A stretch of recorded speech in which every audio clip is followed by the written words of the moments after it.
Bes, ano na naman ang nangyayari sa'yo? Nakasimangot ka na naman.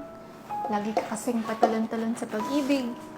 Hindi mo muna pag-isipan kung tama na ba o hindi. Bes, paano mo nung pagdating sa ganito, tanga-tanga ako eh. Parang feeling ko, takot na takot ako mag-isa. Feeling ko din, parang walang magmamahal sa akin eh. Oo, alam ko. Pero Bes, sa susunod, pag-isipan mo muna bago ka gumawa ng mga desisyon. Ay nako, single ka na naman. Wala naman akong choice kung hindi makasama ka everyday. Umay.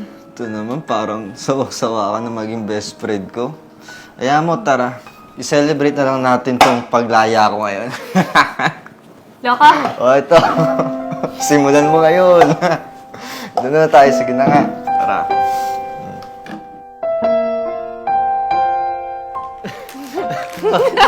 Pinabato niya. Parang gusto ko gawin sa'yo yun, di ba? Parang, ganyan. Ay! Nasayang mo yung pagkain. Uy! Huwag mo ako titigan ng ganyan. Kadiri ka. Wala, kasi may na-realize na ako. Naisip ko lang ang tagal na nating magkaibigan. Simula nung bata pa tayo. Isa lang yung school, hobbies, hilig natin. Lalo na sa ups and downs, ikaw pa rin nandun.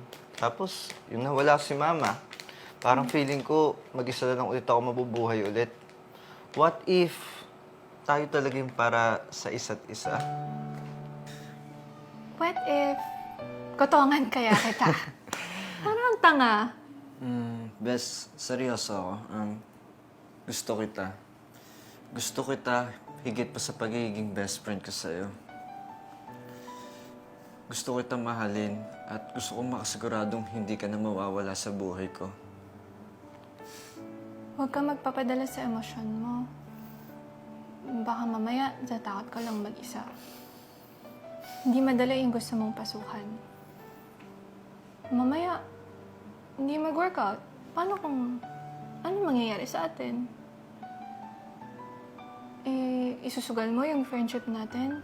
Tapos, sa huli, parehas pa tayong may iwan mag-isa. Bes, pangako, walang mag-iiwanan mag-isa.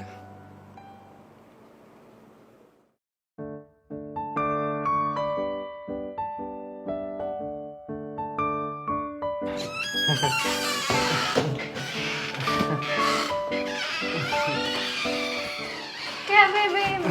Na-miss kita. Buti nakauwi ka. Siyempre, ayoko naman ikaw mag-asikaso ng kasal natin. Grabe, 3 years LDR from best friend to husband. Well, dati natatakot talaga ako na isugal yung friendship natin. Pero, I can see through it. It lang, magsishare lang ako saglit, ha? Teka lang, babe. Share lang ako. Wait lang.